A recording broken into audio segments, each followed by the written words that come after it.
los primeros conciertos que nos íbamos a Asunción, y por ser del interior nos daban mucha fe, de repente tocamos y sorprendíamos.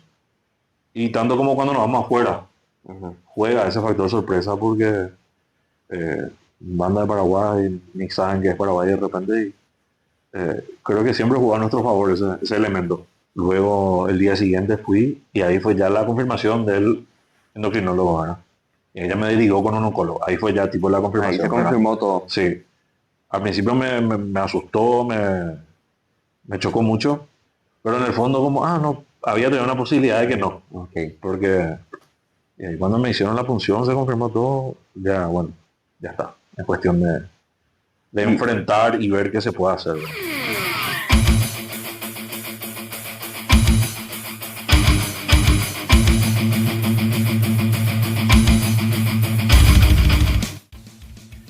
Hola gente, bienvenida a otro episodio de este podcast denominado Detrás del Ruido.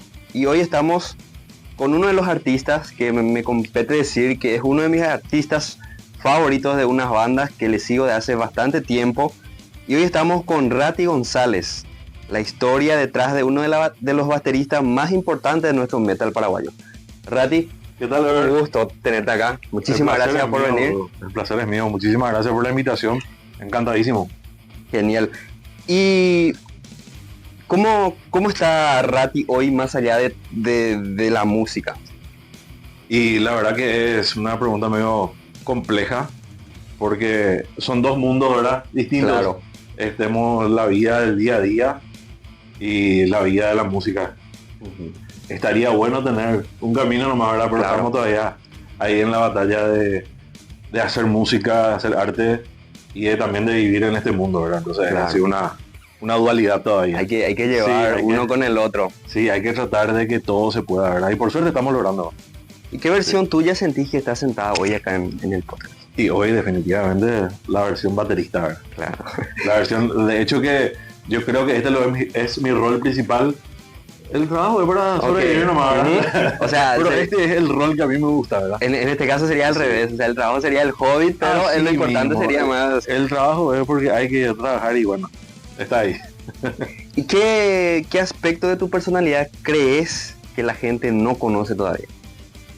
Y la verdad que por el lado laboral, lo que, no sé, soy abogado Ujú. y trabajo dentro de ese ámbito, dentro del Poder Judicial, y ese es el lado por ahí que no es tan conocido. Pero como digo, ahora trato luego de no mezclar mucho. Trato de mostrar más el lado artístico, incluso en las redes trato de enfocarme más en eso, ¿verdad? Para no mezclar, ¿verdad? Entonces es como que el enfoque va más para ese lado. El lado profesional todavía está un poquito ahí Ok. oculto. Ok. Quizás más adelante salga más a la luz, ¿verdad? Y la pregunta que definitivamente yo no logré conseguir desde cuándo, ¿verdad? Y eso que estuve investigando un poquito para poder Sí. hacerte la entrevista, ¿verdad? ¿Cuándo llegó la batería en tu vida?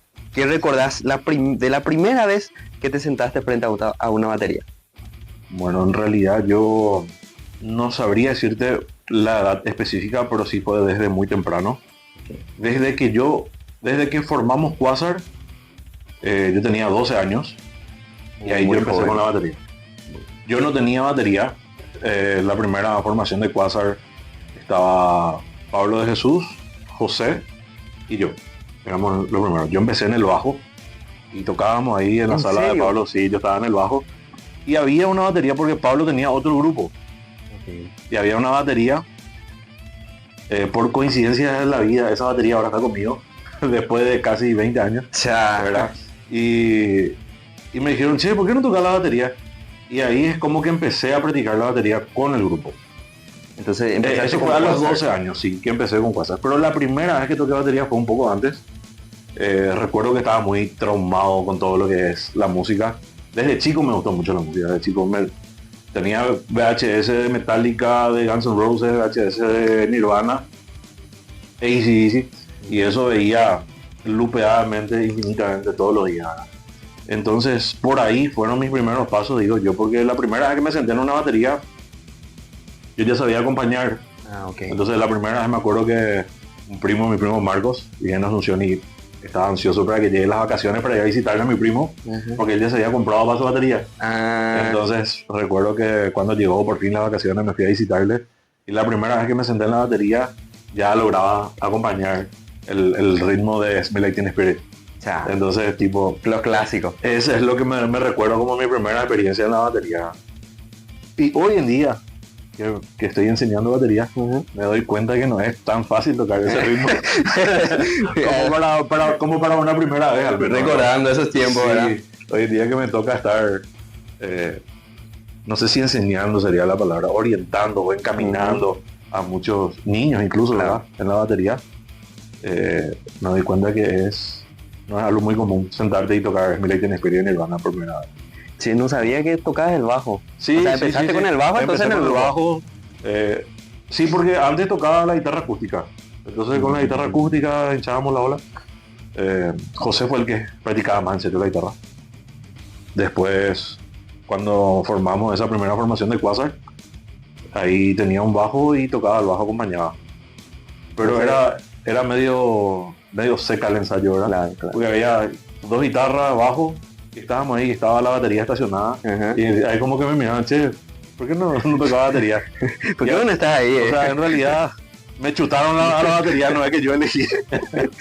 Y de ahí estamos hasta ahora. Entonces, entraste en la batería y en ese entonces ya entró Saracho. No, ahí entró, un poquito después entró Armando González, se llamaba el primer bajista. Y Armando tuvo buen tiempo. Armando tuvo fácil 10 años en Quasar.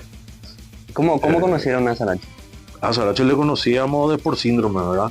Incluso un poco antes, en el colegio, ya le conocíamos a él. Pero después, cuando empezamos a tocar en vivo, nos volvimos a encontrar con Saracho, ¿verdad? Y siempre hubo una amistad muy buena. Con síndrome y Quasar siempre fuimos muy amigos, ¿verdad? A pesar de que en la época había un cierto conflicto entre el público, ¿verdad? El que le gustaba Quasar no le podía gustar síndrome, el que le gustaba síndrome. Había una rivalidad, no sé por qué. Pero entre nosotros siempre salíamos a barrar juntos, ¿verdad? Siempre nos juntábamos a tomar, a hacer algo, ¿verdad? Y Saracho siempre estuvo ahí, siempre fue un amigo muy cercano. Y hasta que después ya se unió al grupo. Y fue muy importante porque la entrada de Saracho fue muy importante porque Quasar era 2 guitarras. Era Pablo de Jesús, después salió Pablo, entró Wilson Valdés, después salió Wilson, entró Víctor Curey, Álvarez, que se diga, Curey, le decíamos. Y ahí fue donde tipo estaba otra vez en stand-by, si seguía o no seguía Víctor, y ahí hablábamos con José y necesitamos un bajista, ¿verdad? O sea, necesitamos... empezamos a discutir si íbamos a seguir solamente entre 3. Claro. Y era un momento medio de inestabilidad en la banda. Y de repente en los ensayos no aparecía Armando y estaba Marcelo. Porque él siempre fue muy cercano a nosotros. Y entonces fue donde dijimos, bueno, vamos a seguir entre 3 y solamente una guitarra. Y era importante que esté un bajo bien sólido. Claro. Al ser solamente una guitarra, era muy importante que el bajo sea algo sólido, que ocupe todos los espacios. Entonces fue así un movimiento, y fue el movimiento clave, digo yo, ¿verdad? Donde Quasar pasó a ser Power Trio y se quedó una base bien sólida, ¿verdad? Esa creo que es la formación más conocida de Quasar, el Power Trio, ¿verdad? Llegó Marcelo y rellenó entonces ese espacio. Exacto, sí. Totalmente. ¿Y qué sacrificio hiciste de joven para llegar hasta donde estás hoy? Sacrificio, no sé, quizás el estudio, la facultad fue algo que pospuse muchos años de mi vida, porque siempre me gustó mucho lo que es la música, siempre prioricé eso. Entonces, eso creo que fue algo que pospuse mucho y sentí cuando empecé la facultad. Cuando después ya de varios años empecé la facultad, ahí me di cuenta que pasó mucho tiempo. Pero después otra vez pensaba, bueno, gracias a eso viajé, gracias a eso toqué, gracias a eso hice esto, ¿verdad? Porque si al terminar el colegio inmediatamente me metía en la facultad, no sé, quizás no entrábamos a tocar con Mega esa primera vez, no sé. Claro. El famoso mover una pieza del pasado y cambia todo, ¿verdad? Claro. Entonces, por ese lado es como que... Entonces diríamos que una parte, tuviste que dejar la parte de tu vida profesional para Sí. crecer en los artistas. Sí, yo creo que hay siempre, incluso en lo laboral, ¿verdad? Cuando estoy laborando, trato de ver algo que me dé tiempo a que yo pueda seguir, ¿verdad? Claro. Porque ya tuve propuestas, ya tuve incluso propuestas de mudanza de ciudad y todo eso, pero de repente calculaba, che, pero no voy a poder seguir en esto. Ese es un ejemplo estúpido, incluso hasta en el vehículo, ¿verdad? Como baterista, de repente puedo tener un auto chuchi, ¿verdad? Chiquitito pero lindo, y no, me compraba un furgón hecho puta, pero para que sea grande, para que pueda mover la batería. Claro. O para que podamos viajar con los muchachos. Claro. Por ahí van de repente los sacrificios, ¿verdad? Por ese lado. Pero no diría sacrificio porque uno hace con gusto. O sea, Claro. nadie me impone algo que yo nomás estoy así en mi mente buscando. Voy por este lado porque para poder cumplir con lo que me gusta. Entiendo. Y en los primeros años de Quasar, ¿cómo fue? ¿Cómo fue el público, esos primeros públicos de Quasar? La primera presentación de Quasar fue en el Continental Parquet. Fue un rock por la vida en el año 2002. Yo tenía... La primera vez que Quasar salió al público. Al público. Yo tenía 13 años. Me acuerdo, fue un domingo. Y el evento, por ser domingo, iba a empezar de tarde. Y me acuerdo que de la ansiedad, a las 7 de la mañana nosotros ya estábamos ahí. O sea, sí, No, todo el mundo sí. con un evento grande así. Sí. Y la verdad que esa fue la primera vez que tocamos en vivo. Y me acuerdo hasta hoy en día, porque nadie sabía quiénes éramos, primera vez uno mira y ahí, ¿quién son esto? Y esa vez, por ejemplo, tocó Perpetual, el grupo de Tomás Ábalos. Tocó Vecindad Autopsia también, creo que por primera vez. Estaba un grupo tributo a Nirvana, se llama Bleach. Y tocó también Síndrome, que Síndrome estaba volviendo después de una pequeña pausa con una nueva formación. Estaba Oscar Ozuna, y como la nueva era de Síndrome era esa. Entonces fue un concierto realmente bastante genial. Y nosotros tocamos ahí. Me acuerdo que hasta ahora me acuerdo la cara de la gente, que no podía creer, porque éramos todos y éramos todos, ¿verdad? Y de repente empezamos a tocar y le gustó a la gente. O sea, recibieron bien. Sí, súper bien. Siempre el factor sorpresa jugó a favor de Quasar en ese sentido, ¿verdad? Okay. Tanto como en esos primeros conciertos, pues, éramos todos ahí y tocábamos y le sorprendió a la gente, como los primeros conciertos que nos íbamos a Asunción y por ser del interior nos daban mucha fe, de repente tocamos y sorprendíamos. Y tanto como cuando nos vamos afuera, juega ese factor sorpresa, porque banda de Paraguay ni saben que es Paraguay de repente, y creo que siempre juega a nuestro favor ese elemento. Entiendo. Sí. ¿Y alguna vez imaginaron que iban a llegar tan lejos así, de ese tiempo? Yo creo que sí, porque nunca, como crecíamos viendo VHS o videos, Siempre estaba esa expectativa. siempre estaba esa expectativa. Incluso en ese primer show de Continental Parquet, nosotros queríamos hacer el bis de bajarnos y que la gente, porque en nuestra imaginación estaba el show de AC/DC. Nosotros nos preparábamos ya para hacerlo así, ¿verdad? Claro. Entonces siempre fue, inconscientemente siempre imaginamos cosas grandes. Y siempre no nos comparábamos con bandas locales o nacionales, ¿verdad? Siempre, no por Metallica no hace así, no por Iron Maiden no hace así. Vamos a tratar de hacer como ellos hacen, pero fue, no sé si, bastante inocente de nuestra parte por ese lado, ¿verdad? Porque no tenemos experiencia en nada, pero fue bueno eso, porque nos exigió a nosotros mismos a presentar un buen show.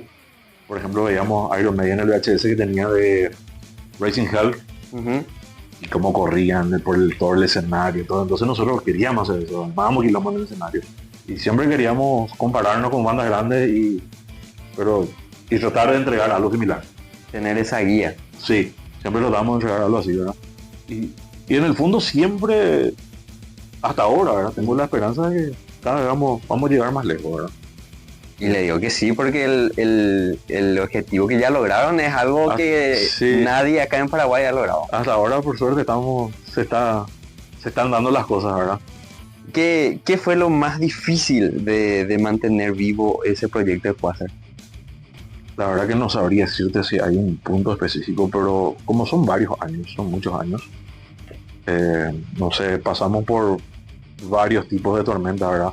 Entrada y salida de integrantes. Desde la primera formación que fue con Pablo de Jesús, cuando eran 2 guitarras. Yo creo que ese fue el primer shock, así cuando salió Pablo. Tratar de buscar otro guitarrista. Encajó bien Wilson Valdés enseguida, tuvimos que cambiar otra vez. Creo que ahí fue un momento así bastante inestable. Después los proyectos personales también de cada uno, ¿verdad? Como es una dualidad, tenés que tu vida musical, artística y a la par tenés que llevar tu estudio, facultad, familia, Claro. etcétera. Congeniar. Entonces, si de repente algún que otro integrante está un poco más flojo, no está tan presente, saber entender eso, es tener juego de cintura, paciencia, saber que cada uno también tiene sus compromisos y sus caracteres, ¿verdad? Claro, Entonces, claro. tratar de lidiar con todo eso. Comprenderse entre sí. Sí, sí, sí. Y cuando empezaban ustedes, ¿qué significaba el hacer un género? Porque me imagino que no eran los únicos que hacían ese género No. en esa época. No, Síndrome siempre fue una banda de... Nosotros siempre conocimos Síndrome como una banda de thrash metal, ¿verdad? Uh-huh. Y nosotros no teníamos, de hecho hasta ahora no tenemos así catalogado exactamente lo que hacemos. La otra vez Marcelo dijo algo que se me quedó, el hybrid, Paraguayan hybrid metal, le bajó, ¿verdad? Y está bueno, ¿verdad? Porque, creo que por ahí va, porque no nos encasillamos, tratamos de buscar, mezclar entre todo lo que nos gusta, tratar de llegar a algo.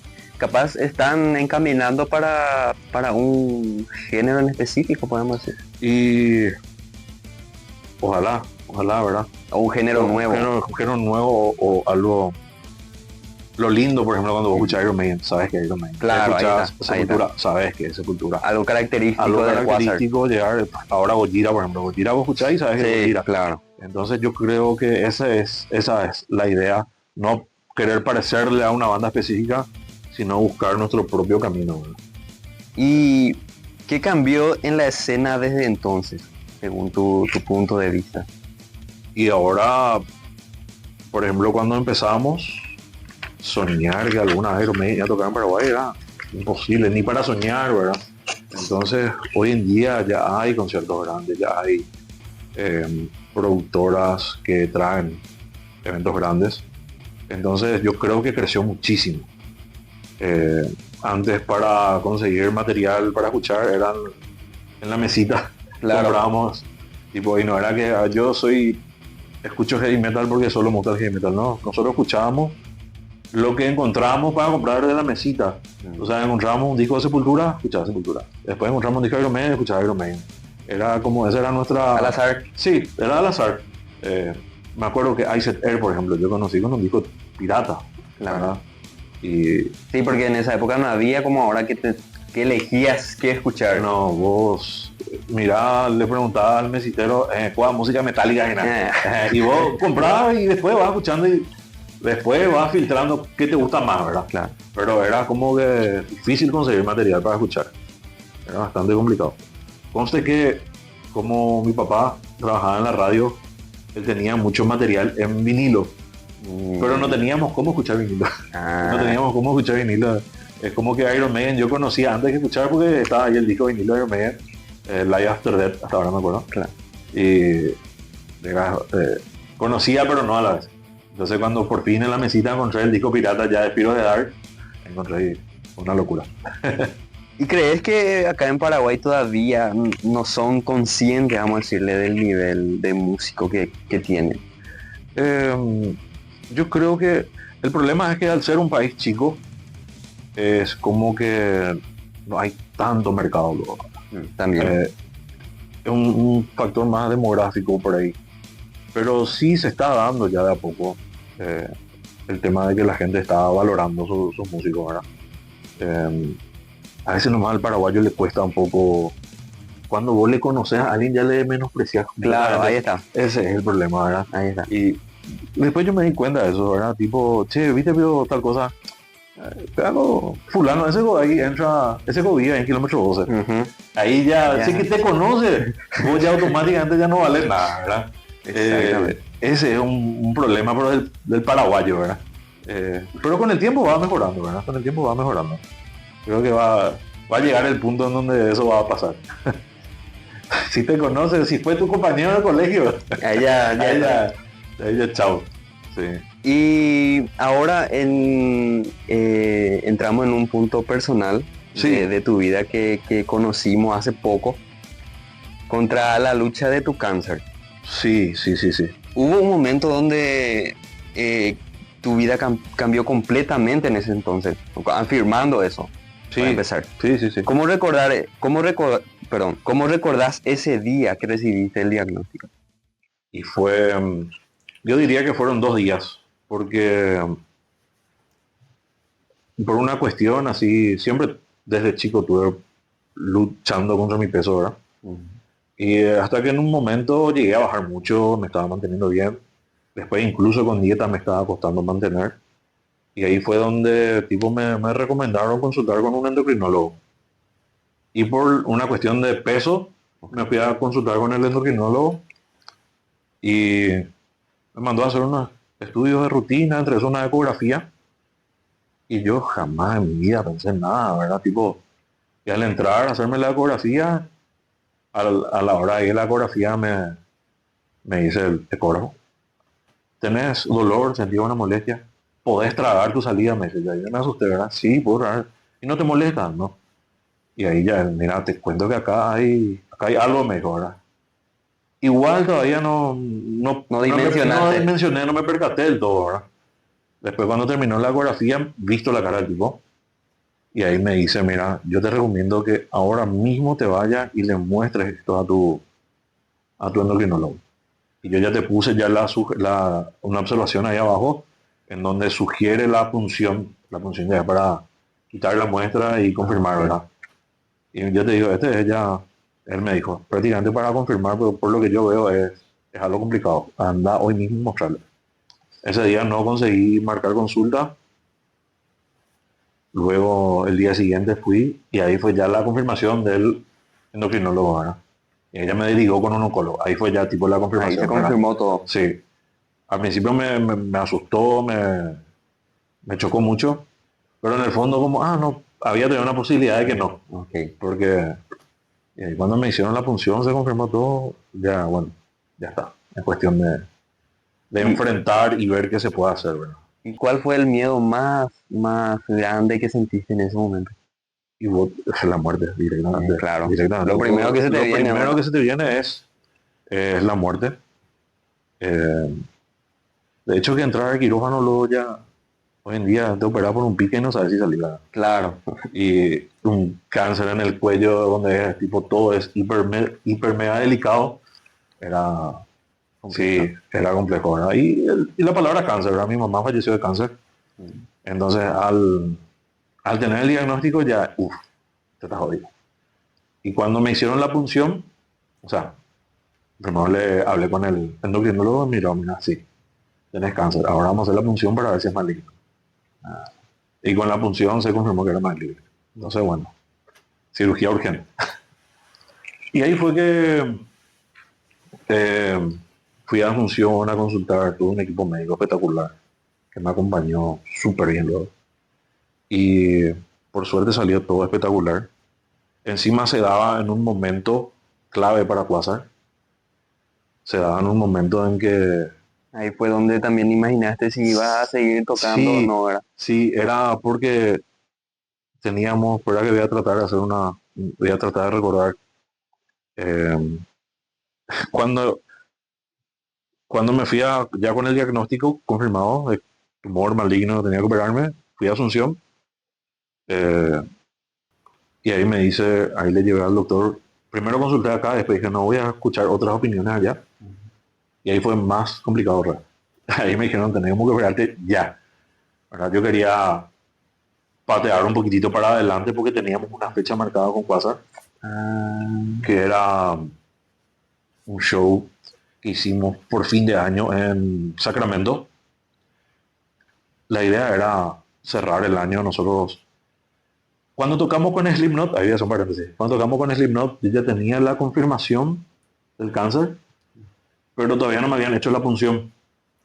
Hubo ahí un lapso de 10 días entre que marqué la punción, llegó mi turno que me dice, ya tenía la confirmación, pero no tenía todavía de que era maligno. Bueno, ahí hubo un lapso. Después del concierto del Slipknot, creo que el día siguiente pues fue que me hice la punción. Después cuando me dijeron cuando fui a la función ya y me dijo, bueno, tengo que operarte, ahí fue que empecé a hacer los números porque teníamos ya marcado el show de un Sacramento que iba a ser por fin de año. Sí. Pero ese show en realidad se montó para un manager que iba a venir a vernos, un manager italiano que iba a venir a vernos. Él ya tenía comprado su pasaje, ya estaba todo, ya estaba todo armado. ya estaba todo armado. El tipo venía para vernos, nosotros montamos ese show para que él nos vea. Y de eso tenía que salir la primera gira europea. Sí, y ahí fue que yo me operé. Y 12 o 13 días, no recuerdo bien. 13 días después de mi cirugía, me fui a tocar. Y mi cara era una papada, yo parecía un sapo, tenía así la cara toda hinchada. Recuerdo que un día antes del show, me senté en mi batería y traté de tocar. Y el brazo yo tenía todo entumecido, no podía mover el brazo. Y cada golpe que daba en la caja, esto me vibraba hasta acá. Y era un dolor terrible. Pero hablando con el doctor, él me acompañó, me medicó a full. Y durante la cirugía, como hicieron una limpieza, tipo me abrieron acá, me quitaron los tumores, me hicieron una limpieza completa, rasparon los nervios. Entonces nada me podía tocar que me quemaba como si fuese un fuego vivo. Yo no podía usar camisa, no podía usar remera, todo, desde acá, todo lo que me tocaba me quemaba. Porque los nervios estaban todos así. Y todo era así, súper, súper sensible. Todo abierto. Sí. Y el primer desafío luego para mí fue viajar. Viajarlo fue todo un tema, pues estuve así, me fui con una camisa y abría la camisa, pero igual me molestaba todo. ¿Y el doctor te acompañaba en el El concierto? doctor me acompañó, no llegó a irse al concierto, pero cuando llegué allá me acompañó, me revisó, estaba todo bien, me medicó, ¿verdad? Como para poder cumplir con esa fecha, ¿verdad? Y por suerte salió demasiado bien. Y escucha la puta, esto qué bien. Quizás mejor que otras veces, ¿verdad? Pude tocar bien, por suerte salió súper bien ese show, a pesar de eso. Y allá trabaja conmigo también Carlos, se llama el técnico del Drum Tech, que labura conmigo. Ya hacía un par de shows que le estaba laburando, entonces él se encargó de montar todo. Yo solamente me senté en la batería para escuchar mi monitoreo, escuchaba todo y ya estaba.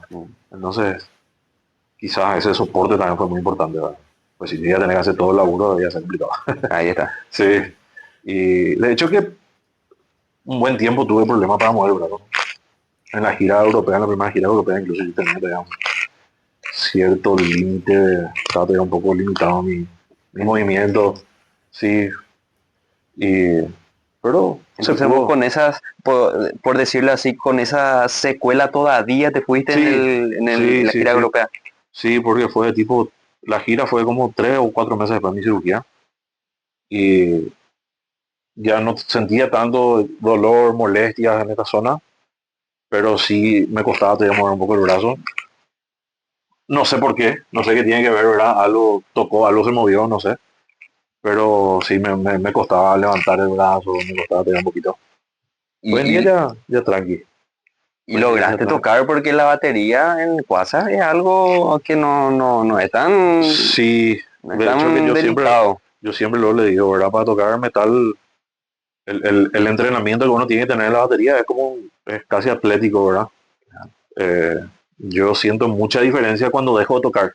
Yo dejo de tocar 10, 15 días y al instante siento la diferencia, ¿verdad? Después me tomo ¿verdad? Unos 10 o bueno, una semana poner tocando todos los días y ir recuperando el nivel. Y es como decir, es como el deporte, sí o sí hay que tener un calentamiento por día. Hay que tener calentamiento, debe estar El futbolista está entrenando toda la semana para poder jugar el fin de Claro, semana, claro. ¿verdad? Y si no entrena, no rinde en campo, ¿verdad? Y la batería, al menos para tocar metal específicamente, ¿verdad? Quizás otros géneros no tanto, eh, no tengan tanta exigencia física, porque cada género tiene Claro. su dificultad, pero el metal es muy físico. Y para tocar metal, sí, yo recomiendo, si por ahí un baterista está escuchando, sí, es importante mantenerse activo y, si es posible, diariamente lo estar tocando la batería para llegar bien. ¿Y qué aprendiste de vos mismo durante esa etapa? Y aprendí que se puede, a pesar, siempre decimos, nunca es fácil nuestro Ujú. camino. Siempre está una posibilidad, pero hay miles de Claro, obstáculos y, y yo creo que, bueno, pese a todos los problemas que hay, se puede, se puede. Yo creo que si una persona, quizás, incluso de la familia, ¿verdad? Pero no por mala onda de la familia, ¿verdad? Porque se preocupaban. Che, boludo, vos estás loco. ¿Qué te vas a ir a tocar un mm, concierto nomás? Suspender, boludo. claro. ¿Entendés? Pero no, no de mala onda, sino preocupándose por mi salud, la gente me decía. Y, y yo digo que de repente si era otro, suspendía. Y esas son oportunidades que tenés que aprovechar. O sea, el tipo, el manager este ya estaba con su pasaje comprado para venir a vernos. Y Yo por eso quería, mi cirugía quería patear para después de eso. claro, claro, claro. Y por venir y cumplir y después operarme. Pero cuando fui a Asunción me dijeron, no, era más importante ya operarme lo antes posible, porque el tumor tenía una especie de sangrado interno que, Ya no podía que ya esperar. no podía esperar, que se podía convertir en otra cosa, no me acuerdo ahora el término Médico. médico científico. Y mi curiosidad, durante ese proceso y estando el show ahí, vos con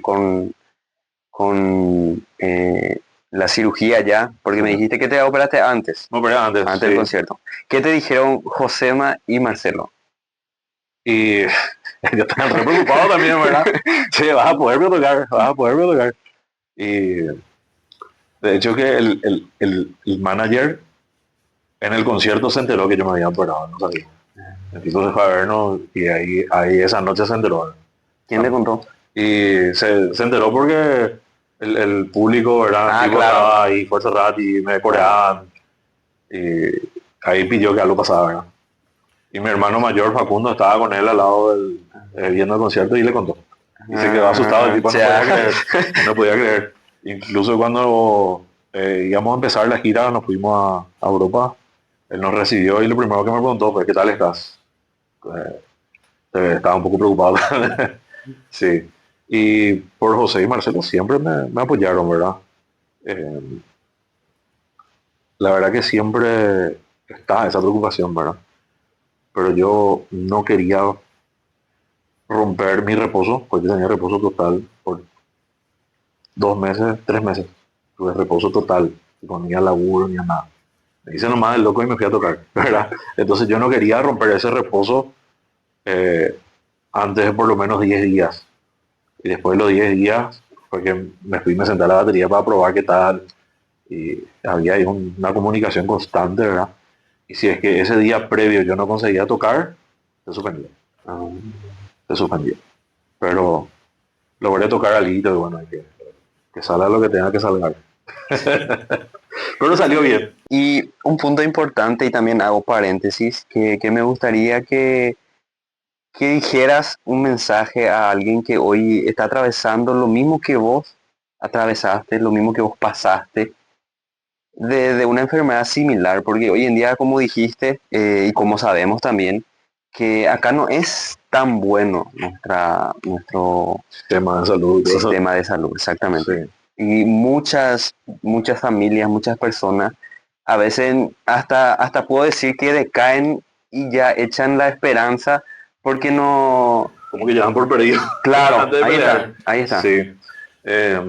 Yo creo que lo que tienen que hacer primeramente es psicológicamente te afecta. Te me afecta. imagino. Psicológicamente es así tipo tratar de luchar contra eso, ¿verdad? Tratar de buscar el lado bueno, buscar fuerza donde sea, eh, no sé, en lo que crees, aferrate a eso y tratar de sobrellevar con la mejor vibra posible, porque estas enfermedades generalmente van mucho por lo emocional, van mucho por ese lado.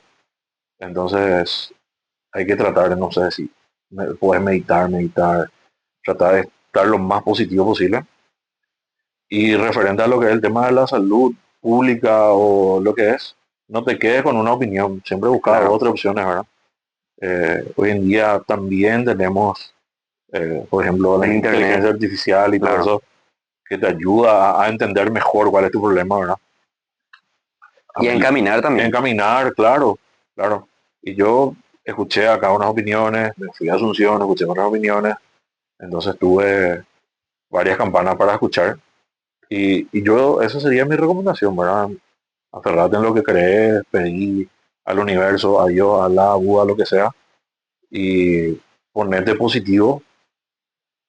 Ser feliz y ser positivo es un trabajo. Vos tenés que elegir eso. Claro. Demasiado fácil es estar triste. Si te querés poner triste, salí afuera, no vas a mirar Ujú. y te vas a poner triste por todo lo que hay. La tele no Todo, aprende ella. todo. Entonces, ser positivo, ser feliz es una elección y cuesta trabajo. De ahí que vienen técnicas de meditación, vos tenés que trabajar con eso, pues si te vas a dejar llevar, es complicado, como decía Chester Bennington, ¿verdad? Tipo, su cabeza era un vecindario malo para él, ¿verdad? Porque cuando él escuchaba su pensamiento, todo mal. Entonces es bueno de repente enfocarse, direccionar a lo bueno. Y para mí fue complicado en lo emocional. Uno porque mi mamá falleció de eso.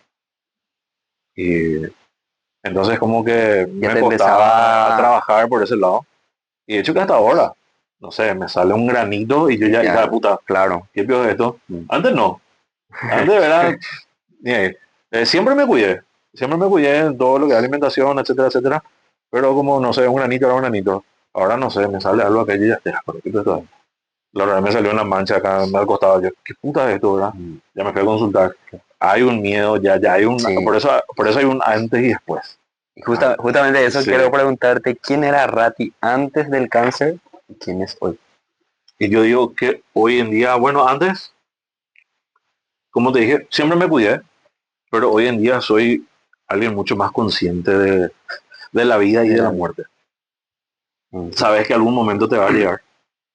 Bueno, yo al menos antes como que le veía así a la muerte como algo muy lejano y que no me va a pasar por ahí. ¿Verdad? No queremos pensar en eso. Pero cuando me llegó esa noticia, es como que, che, esto, Lo no tenés más sabemos hasta cuándo presente. está, no sabemos hasta cuándo Claro. estamos. Y si ya me agarró a lo denso, no sé qué me puede pasar mañana. Así que trato de vivir y disfrutar lo máximo ahora. ¿Verdad? Esa es la diferencia de repente que noto. Que noto. Te agradezco por tocar ese punto conmigo, porque fue un punto muy especial y muy importante que quería tocar contigo. Para las personas que no te conocen y que te está conociendo ahora, No, capaz te conozcan por este video también, y entonces para que puedan conocer y saber todo el proceso, la lucha que vos tuviste, porque estando acá, el proceso que pasaste fue un sí, peso bastante grande en tu vida mismo. sí, no, yo lo que te agradezco porque leante este es un tema que no siempre se habla, no es un tema fácil de hablar. Sí. Entonces, gracias por dejarme hablar de esto. Y a veces cuesta hablar porque es un tema muy emotivo y todo eso, pero hay que hablar. Hay que Y hablar. este espacio quiero apuntar a un público en específico de Quasar, que no sé si, creo que ya sabes, porque según tengo entendido, hace bastante tiempo ya se reportaron con ustedes y yo hace poco entré en el grupo, que hay una familia de Quasar aparte de ustedes, que es el fan club de Quasar. Y que ellos me apoyaron muchísimo para este video Ah, y qué me genial. ayudaron muchísimo a hacer algo especial también para vos, que más adelante vamos a estar Ah, ¿en serio? Bien ahí. compartiendo. Y esta pequeña parte del episodio va de parte de ellos y de mí. Ah, qué genial. Eh, Bien ahí. ¿Cómo existe el fan club de Quasar? ¿Cómo viven ustedes el cariño de ellos?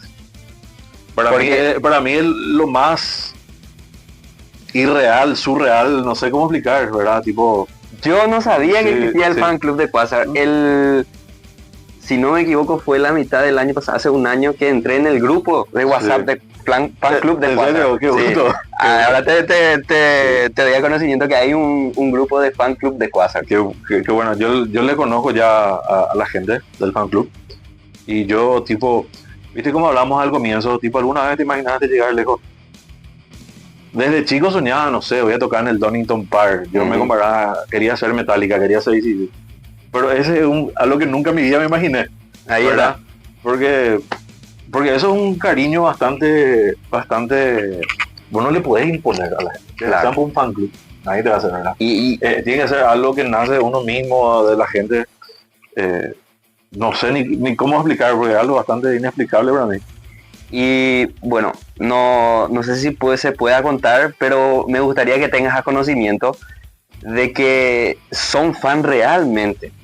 Porque Bueno, estando en el grupo y habiendo fechas para Quasar, no sabes cómo se mueven ese grupo para estar en ese concierto. Y de que yo estoy en ese grupo, sí o sí se van en el concierto. y es genial. Y ahí, Yo- en todos los conciertos que estamos siempre, Sí. siempre están, ¿verdad? Incluso me acuerdo que hace poco tocamos el año, no, este año. Bueno, hace poco tocamos en el Asunciónico. Eso ya quiero pedir disculpas adelantado, loco. Yo soy pésimo con fechas y nombres. no. Para mí, yo ahora mismo no sé si el Asunciónico fue este año o el año pasado, no me acuerdo, ¿verdad? Pero bueno, tocamos en el Asunciónico y se nos adelantó porque hubo el tema de la lluvia, Claro, tormenta, sí, fue un quilombo la todo. fecha. Y se le bajó a la primera banda y a nosotros se nos adelantó. Y hubo gente del fan club que no logró llegar, que de Encarnación se Sí, iba. me acuerdo. Y yo eso sentí muchísimo, ¿verdad? Hija de puta, el tipo llegó para vernos y llegó ya tarde. Pero se nos adelantó y nosotros nos enteramos tipo una hora antes de que nos iban a adelantar el horario.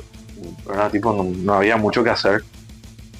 Y Sí, porque son de varias ciudades sí, que de están varias en ese ciudades grupo. se mueven, es impresionante. Yo no sé, les amo, boludo. ¿Qué le voy a decir? Y gracias, ¿verdad? Porque, como te dije, algo que uno le puede obligar a nadie, che, hace un fan club. Claro. Y cuando vi visto la primera vez, creo que el Instagram, la primera que he visto fue el Instagram. Yo dudé, che, ¿qué no es José que hizo? ¿Verdad? Dudé así. Y después le soné, che, ¿qué onda? No sé, boludo, hija puta, ahí. Pero siempre hacen sentir su cariño, boludo, es espectacular. Y te da fuerza, Sí. porque siempre tenemos momentos de alto y bajo. Entonces, sabes que ellos están ahí y te da fuerza, boludo, te da fuerza. Porque de repente estás ahí medio bajón, no necesariamente por lo musical, pero de repente pues, la vida laboral, profesional, estudiando, Ujú. te consume demasiado y como que queda de lado, por un lado el tema de la música, pero vos Afecta. sabes que ellos están ahí, ¿verdad? Claro. Y es como que te ahorra ese empujón de que para algo estamos haciendo esto, da gusto, ¿verdad? Da gusto y si le llega a la gente mejor todavía. ¿Y tuviste alguna historia o algún momento que te ¿cómo decirte? Es que te emocionó, si tuviste algún momento lindo con ellos, tuviste algo ya que, alguna historia que quieres contar con ellos, de ellos. Bueno, primero el hecho de que existan de luego para mí es una historia linda, ¿verdad? Porque nunca imaginé. Algo que también fue así totalmente inesperado.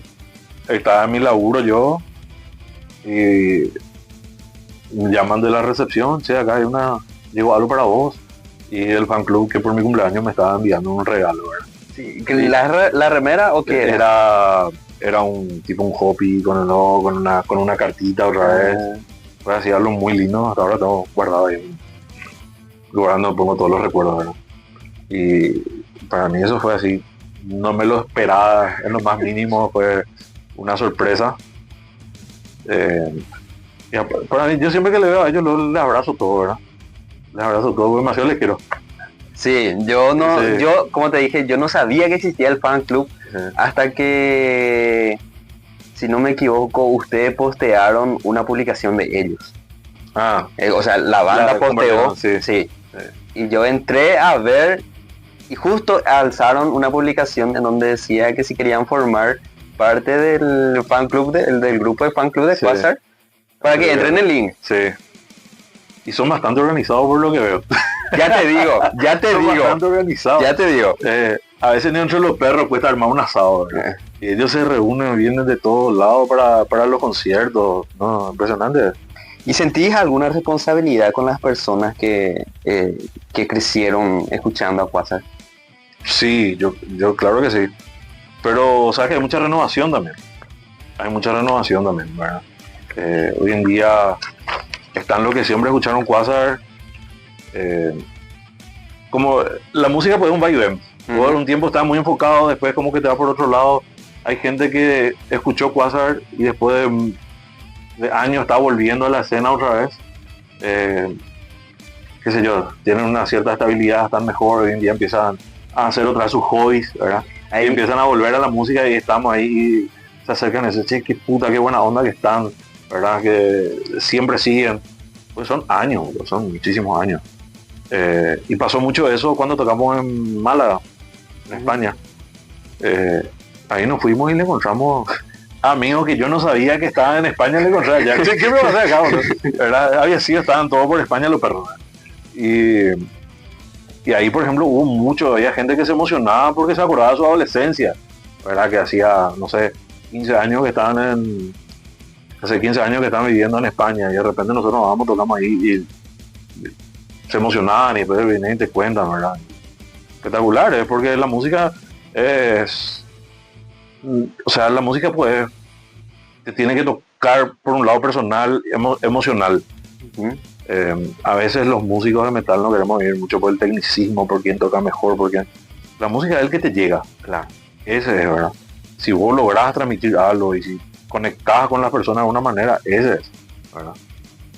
Ahí no importa si vos tenés los lomos más rápido o si tocas más rápido tu, no sé, la guitarra. Es cómo llegás, cómo conectás con la gente del tema. Y ahí hay un punto que tocaste, el tema de la pausa de Quasar, Sí.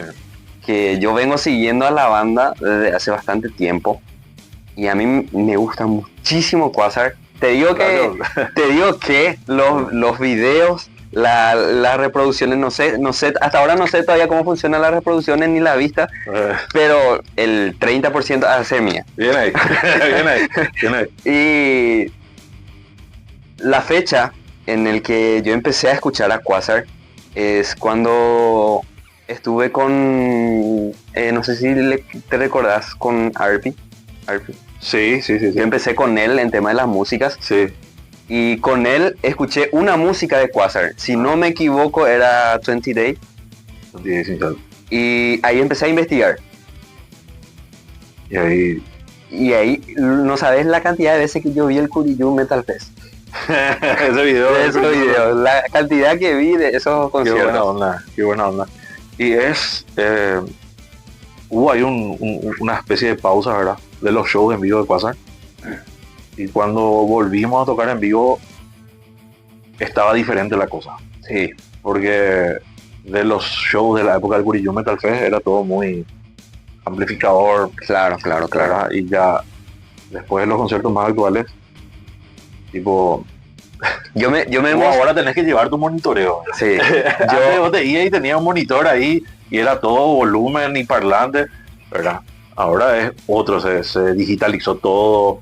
Entonces para nosotros fue una transición, ¿verdad? Hoy en día yo creo que ya estamos más cómodos con eso, pero sí hay una transición importante. Incluso la vuelta de Quasar en vivo ya fue tocando con Click. Yo antiguamente con Quasar era a pura leña. Sí, a pura leña y tipo 3 veces más rápido de lo que era, así, era muy emocional todo, te dejaba llevar y tocaba, ¿verdad? Está genial eso. Después, ya con el disco Hybrid Power, ya teníamos que tocar con Click, ahí de repente, o sea, unos arreglos que tienen que estar, y para mí fue como que adaptarme a eso. Yo ya había tocado con Click, con otras bandas, sí, pero tocar metal es diferente, porque de repente con grupos cover, eso suelo tocar, me chupan huevos y escucho mi batería. Yo con tal de escuchar el clip, pero para tocar metal, si no escucho mi bombo, si no me escucho bien, ya me canso más rápido. Entonces es mucho más quirúrgico todo, ¿verdad?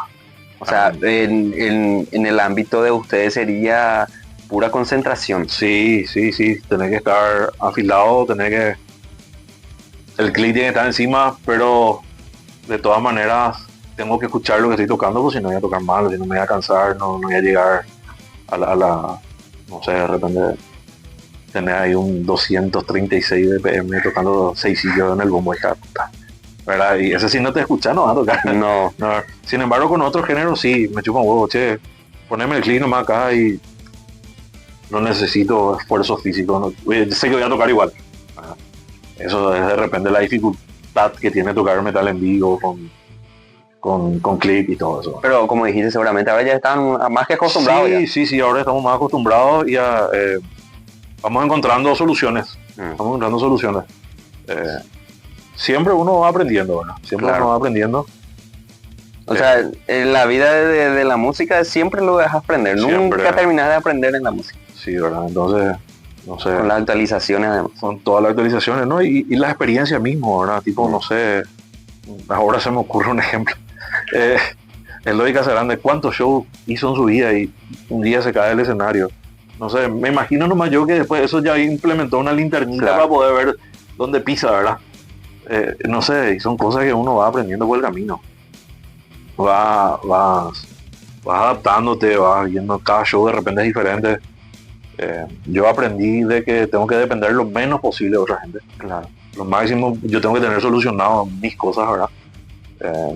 Porque no a veces el factor simplificarte tiempo, vos. Sí, entonces tipo el factor tiempo, yo sé que con el sonidista yo voy a lograr un buen monitoreo de batería, pero a veces no hay tiempo. A veces vos tenés media hora para conectarte, check light check y tocar.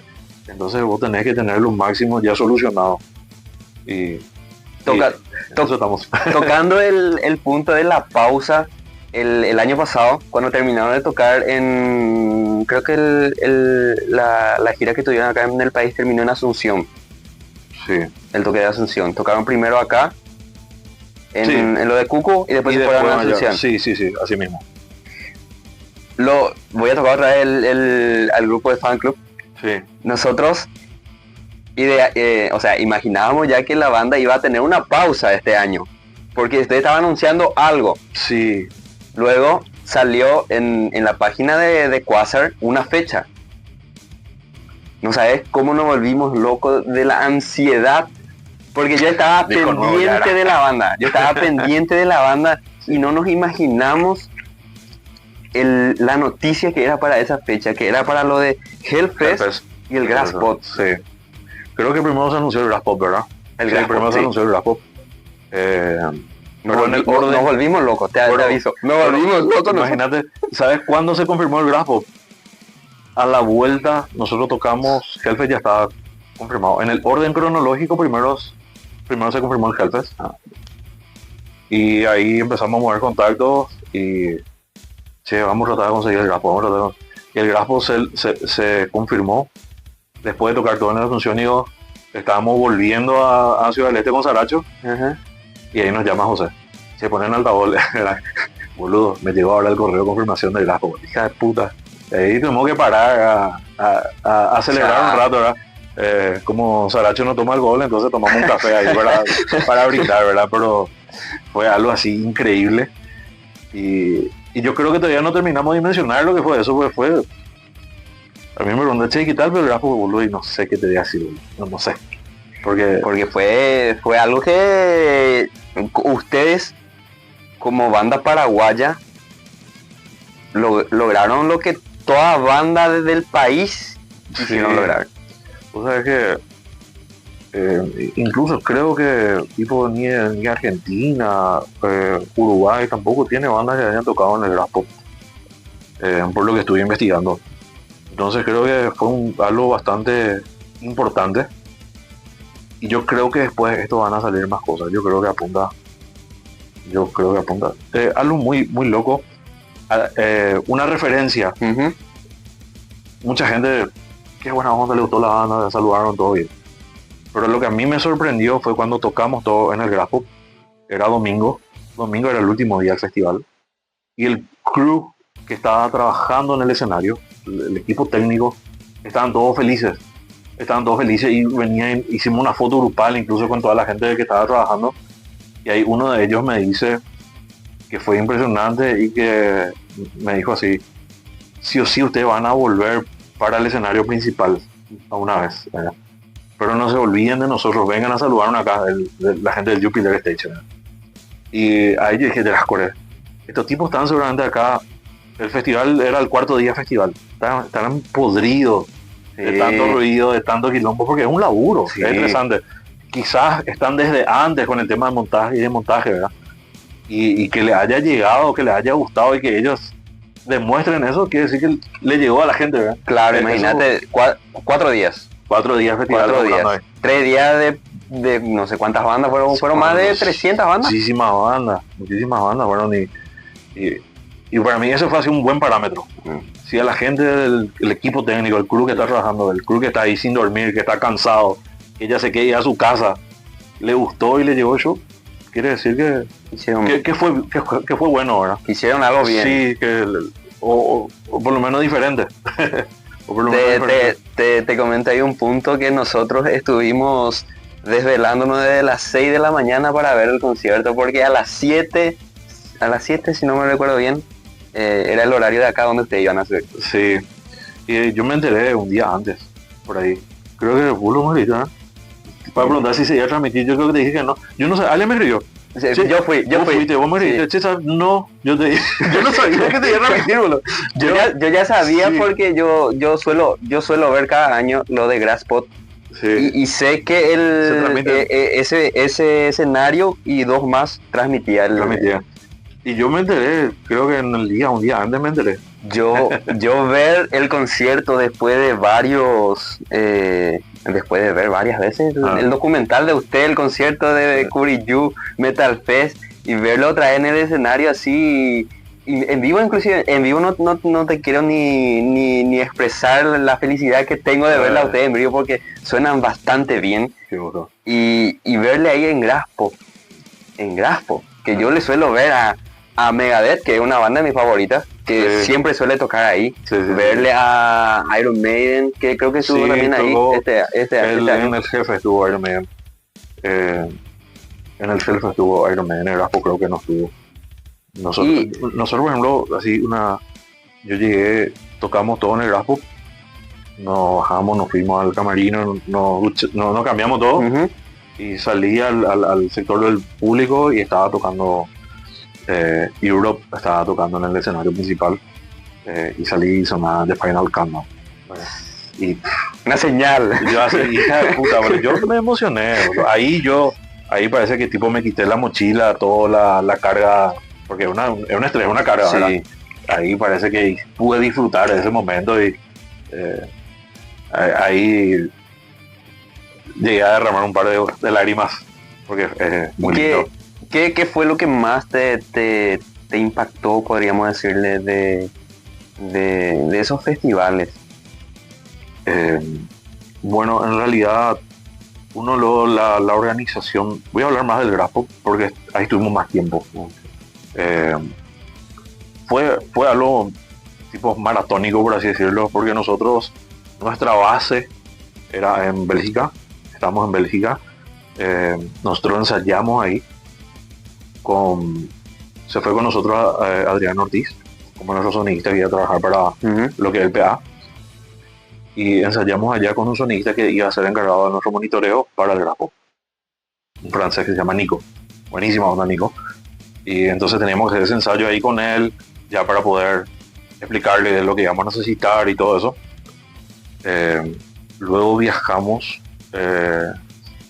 850 kilómetros hasta el Helfest, hasta Francia, ¿verdad? Para el Helfest, y llegamos, un calor impresionante, prácticamente llegamos una hora después, ya estábamos montando otras cosas para tocar, tocamos todo y nos duchamos y ya volvimos, porque nosotros tocábamos a las 6:30 de la tarde en el Hellfest,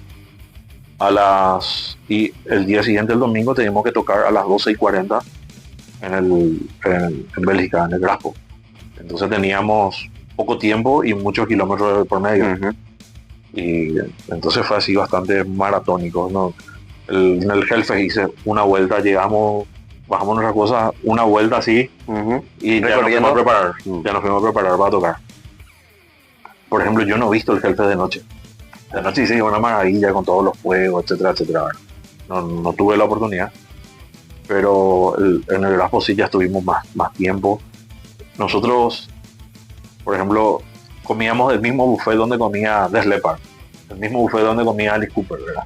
Entonces era un área común en donde tenías ahí todo desayuno, todo, y ahí vos te cruzabas con todo. Ahí están todos, ahí donde pudimos charlar un poco con la gente de Mastodon. Yo particularmente, cuando llegamos al Graspo, ya estaba así mironeando para decirle ¿Quién estaba, verdad? Y particularmente soy muy fanático del grupo Decapitated, el baterista James Stewart, que es una máquina. Y a la primera persona que le hizo jugar. Entonces entramos así para desayunar y le digo, yo no sé, me acuerdo a quién le dije, eso parece que son los Decapitated, ¿verdad? Después miro, se parece el baterista. Pues ya le voy al cantante, así son ellos, ¿verdad? Son ellos, pero no puedes pues ir a atropellar, están desayunando, tipo de lejos nomás. En eso me levanto para servirme un poco de café, y se va también el batero de Capitete a servirse café, y ahí aproveché, ahí ya le saludé, le pedí foto, ahí ya activé mi modo groupie. Modo groupie siendo vos ahora sí, hola, ¿qué tal? Después ya no le molesté más. ¿Y qué significa para vos Quasar hoy? Quasar hoy. Después de todo lo que vinieron pasando. Y verdad que voy a tratar de simplificar. Sí, porque no sé, yo creo que todavía va a tardar en pillar, en que nos demos cuenta. Yo creo que después de esto, tengo la esperanza de que después de esto demos pasos más importantes todavía. Yo creo que sí, porque le gustó mucho a la gente, mucha gente se acercó. Hay gente que nos quiere llevar, entonces tipo, yo creo que después de esto se vendrá más. O sea, cosas. En todo caso, si es que te puedo decir, yo digo que este fue un paso muy importante. Ya habíamos hecho la primera gira, pero yo digo que después de esta ida va a haber un antes y después. Yo creo que sí. Y como habías dicho, ¿verdad? Nosotros estamos medio parados, ¿verdad? Un tiempo hicimos esos shows acá en Ciudad del Este en Asunción. Y sí, ahí estamos nosotros trabajando en componer, en preproducción. Estábamos en esa parte, ¿verdad? Hasta que surgió lo del Hell. Hicimos un paréntesis, ¿verdad? Y después ya salió lo del Graspo. Y sí, ahora estamos otra vez. Ahora retomando lo que es esa parte. Un momento que nos gusta mucho, pero que cuesta. Es diferente tener el compromiso. Che, tenés fecha tal día. Entonces vos como que haces tu agenda. Pero para algo que no es así tan imperativo como un concierto, cuesta de repente organizar los horarios, ¿verdad? Encontrar tiempo para componer, vamos a estar todo un fin de semana en el estudio. Es un poquito más complicado, pero estamos en ese proceso, estamos ya avanzados, ya hay cosas nuevas. Así que estamos trabajando a full. Por más que de repente no haya show, estamos ahí laburando. Entonces, para las personas que querían saber si Quasar continuaría o no, ahí tienen la respuesta. Sí, estamos a full laburando. Esta pequeña parte, Rati, me gustaría que respondas con una sola palabra a lo que te voy a decir. Ok. Comenzamos. Paraguay. Pasión. Quasar. ¿A qué? Ahí ya. Quasar. Mi vida. Familia. Amor. Batería. Amor, vida, pasión. Empezando con todo. Miedo. No sé. Vivir poco. Ok. Esperanza. Esperanza de llegar lejos. Hellfest. Volver. Por favor. Hellfest. Un sueño realidad. Superación. Cáncer. Retomando otra vez, ¿verdad? Esa parte del proceso que llegaste a pasar y ¿cómo se dice? La ansiedad también de justamente de los fans, de saber de si seguías vos o no. Sí, ¿Verdad? sí. Yo me imagino que, viste cuando, de hecho que ni yo sabía, ¿verdad? Si iba a poder. eh, Voy a traer un poco ahora, un amigo muy cercano, baterista nuestro, falleció después de que llegó a ser baterista de Quasar un tiempo, Denis Viveros. Ujú. Denis Viveros llegó a ser baterista de Quasar un tiempo.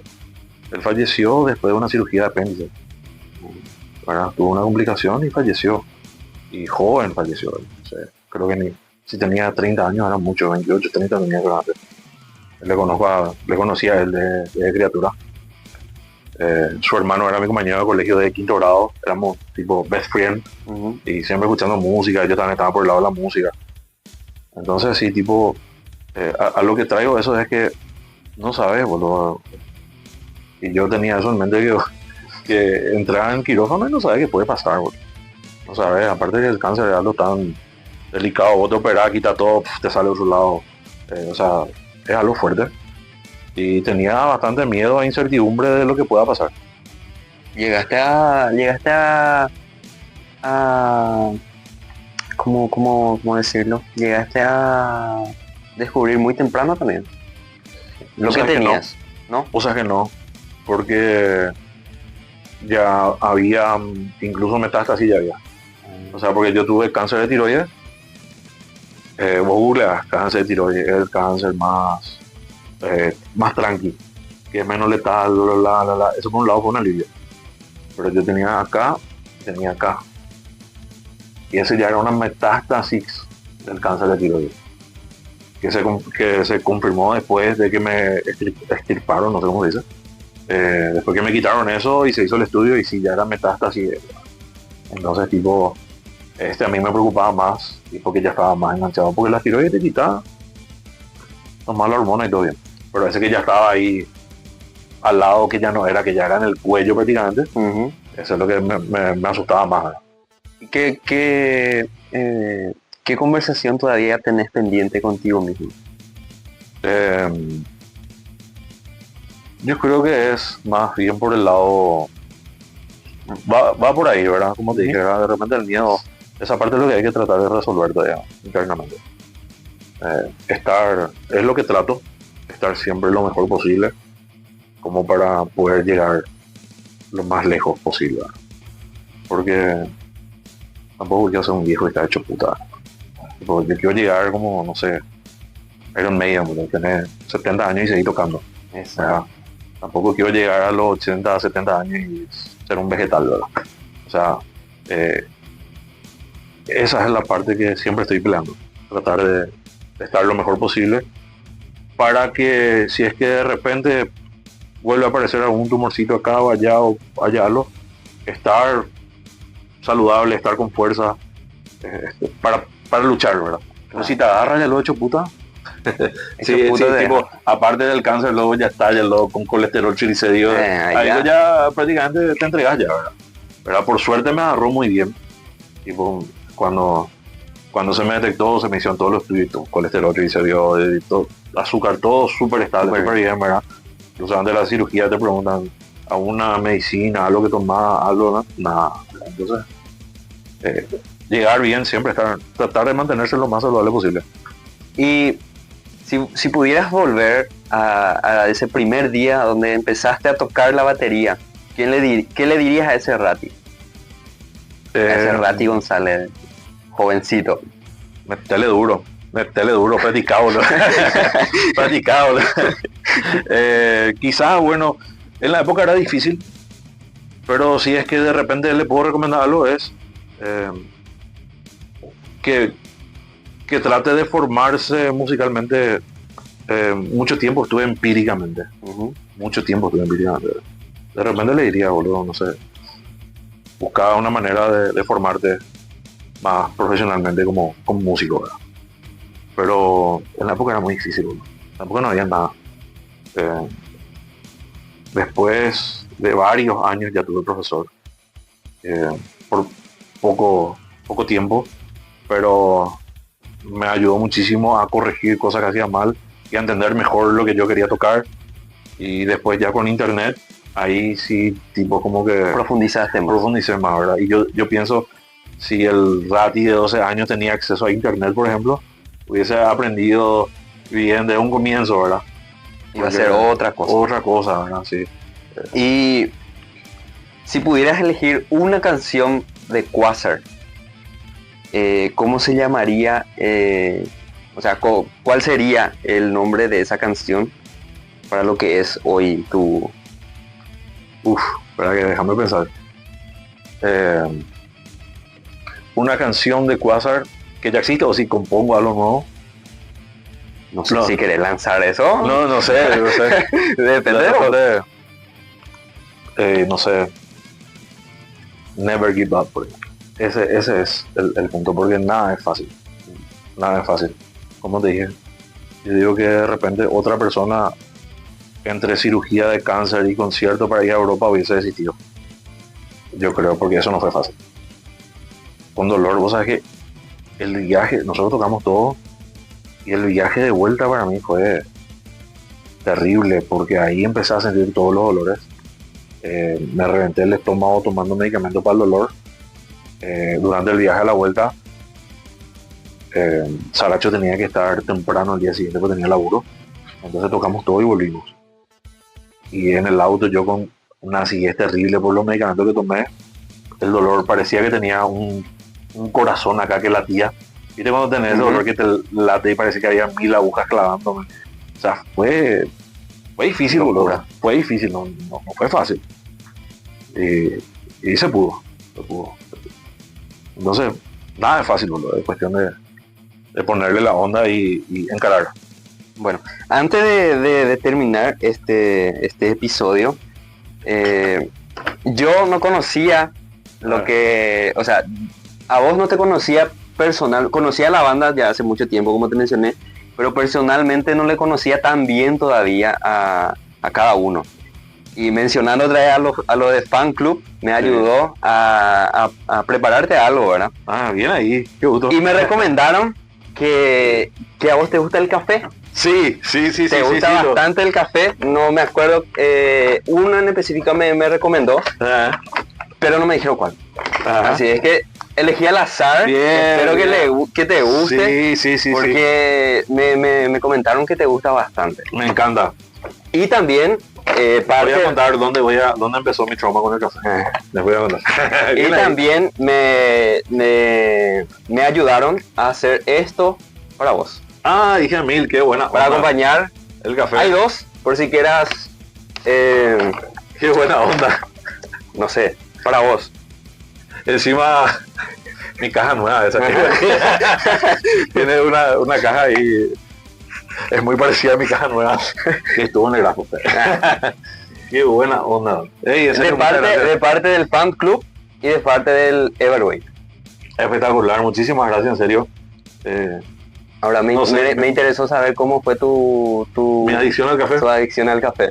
Y cuando descubrí que no aportaba calorías, que no engordaba, ahí dije, este es, ¿verdad? Y siempre me gustó el café, ¿verdad? Pero bueno, antes tomaba con azúcar y toda la historia. Después entendí que puta, te acelera el metabolismo, te mantiene despierto, no aporta calorías. Se me abría así el cielo, ¿verdad? Esto es lo que necesito. Y hasta hoy en día en el laburo siempre me he dicho que tomo mucho café. Y justamente Melita, no su café. Vamos a robarle a Melita, fe, ahí, espectacular, en serio, muy agradecido. Me sorprende que sabiendo del café. Por eso digo, me ayudaron bastante porque le consulté a ellos que iba a tener la entrevista contigo y que si me ayudaban a prepararte algo, ¿verdad? Qué buena onda. Y mi pensamiento estaba en otra cosa. Sí. Y ahí una me recomendó para obviamente lo del café, porque te gustaba mucho. Creo que, si no me equivoco, vos le comentaste a esa persona. A esa persona, puede ser, porque yo hablo mucho de café. Y siempre tomo, me ayuda a mantenerme despierto y a estar feliz. Y buscar, después para mí es un vicio ya. ¿Verdad? Todo lo que termina con ina puede ser medio complicado, ¿verdad? Cafeína y por ahí, ¿verdad? Pero sí, ya busco. Viene el laburo cuando no hay, sí que me pongo nervioso. Qué buena onda. Rati, un gustazo tenerte. Gracias por Muchísimas aceptar gracias, a viejo. venir. Muchísimas gracias. Y esperamos que para la próxima hagamos más. Sí, Ya con la banda completa. sí, cuando guste, boludo. Yo creo que los muchachos se van a aprender la Crack. espectacular. Yo me Esto fue Everweight detrás del sonido.